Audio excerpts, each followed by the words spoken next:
So mga par, matapos nga po mapabalita na malaki ang problema ni Floyd Mayweather Jr. sa pera dahil marami daw ito pinagkakautangan, kaya nag-uumpisa na daw si Floyd na mag-liquidate ng kanyang mga asset para meron itong pambayad. Kung saan mga idol, ang ganitong report ay rumors lamang dahil wala pa naman patunay na talagang may malaking problema si Kalbo sa pera. Bagamat sa isang article naman mga idol na nilabas ng isang Japanese boxing site, sinabi dito mga idol na ang isa daw sa pinagkakautangan ni Floyd ay sa bansang Nigeria. Binayaran daw si Kalbo ng $210,000 para mag-appearance sa isang boxing event, pero hindi daw sumipot si Floyd. Kinuha lang daw nito ang pera at hindi na bumalik, kaya dinaan ito sa kaso. Pinagbabayad si Floyd ng kanyang pera na kinuha kasama na ang danyos, at sa huling total nga mga idol, $3 million na o halos 180 million pesos para sa pera natin ang total na babayaran ni Kalbo. Malamang kasama na dito ang interest. Ulitin ko mga idol, isa pa lamang ito sa mga bukol ni Floyd. Meron din rumors dati mga idol na ginawa din ito ni Kalbo sa bansang Mexico, kagaya sa ginawa nito sa Nigeria na binayaran ng siya at hindi na bumalik.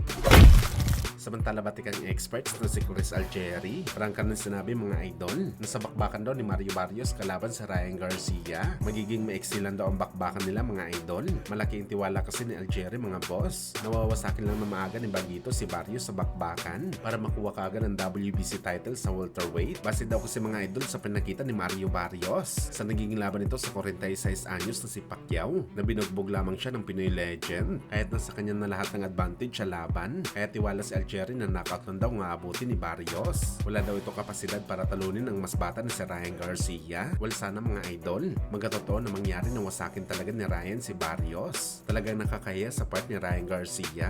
Sakaling matalo pa ito kay Mario Barrios, ulanin talaga ito ng batikos galing sa mga boxing fans. At babansagan lang si Bagito, na hype lamang ang galing nito sa bakbakan. Hindi nito kaya talunin ng fighter na pinahirapan ng 46 anyos na Manny Pacquiao.